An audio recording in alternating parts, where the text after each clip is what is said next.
A full moon casts silver shadows on the forest floor, making the twisted roots look like crawling hands.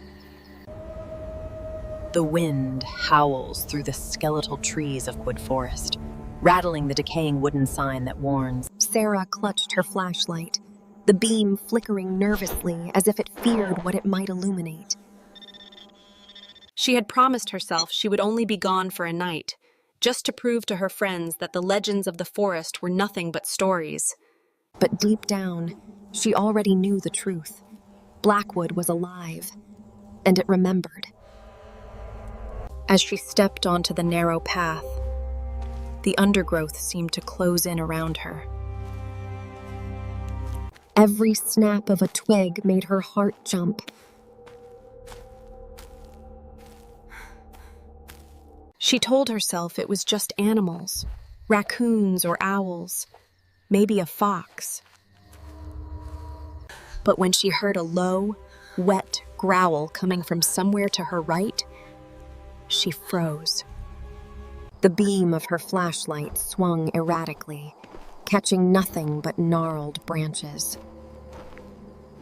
The path wound deeper into the forest, and soon the light of the moon was swallowed by the dense canopy. Darkness pressed against her from all sides, thick and suffocating. That was when she saw it, a figure standing perfectly still between the trees. But as she looked closer, she realized there was no face, only a smooth, pale surface that reflected the flashlight like wet porcelain. She turned and ran.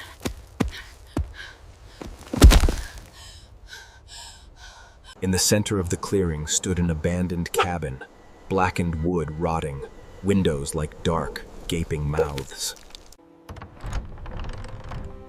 The door creaked open, as if inviting her in. Desperate, terrified, Sarah had no choice but to enter. Inside, the air was cold, so cold it burned her lungs. The flashlight flickered again, and she saw the walls were covered in scratches, deep gouges that seemed to form shapes, letters, faces. She spun around, flashlight shaking, but there was nothing but shadows that seemed to twist and stretch when she looked away. She backed into the corner, heart hammering. Then, the door slammed shut.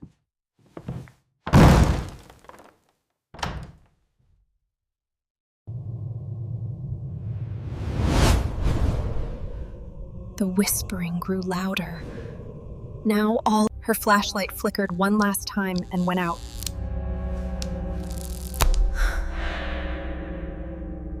Darkness swallowed her whole.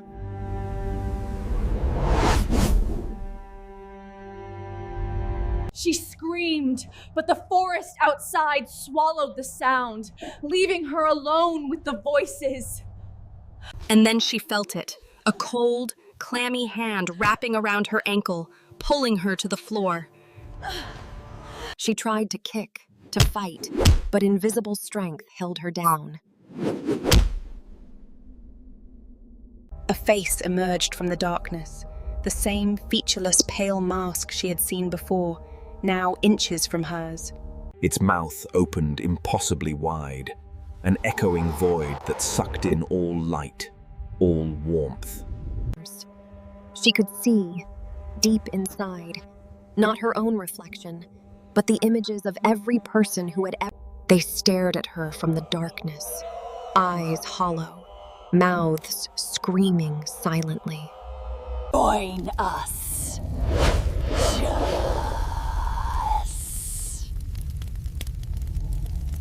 Panic surged as the shadows began to crawl along the floor, reaching for her.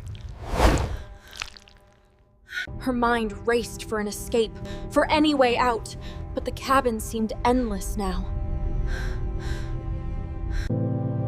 In one corner, she saw a mirror, cracked and filthy. In the reflection, she saw herself, but not as she was.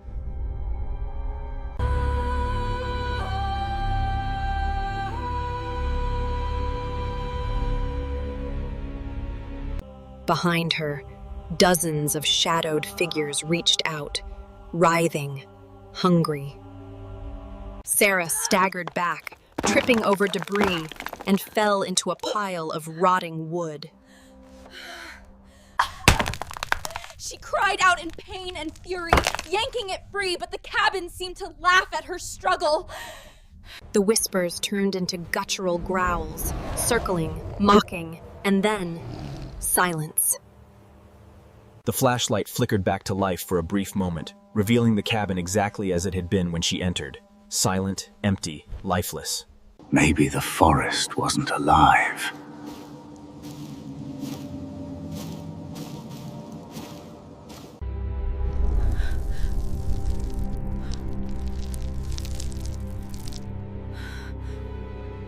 Time no longer existed in Blackwood Forest.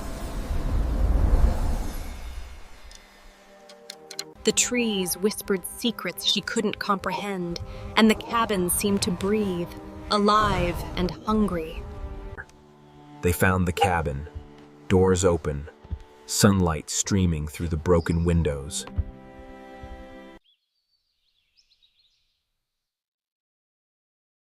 The forest was quiet.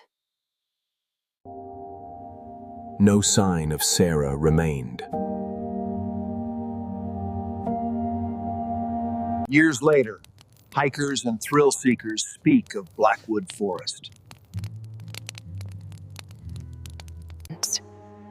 They whisper about shadows that follow, about voices that call from the trees. Because once Blackwood chooses you, it doesn't let go.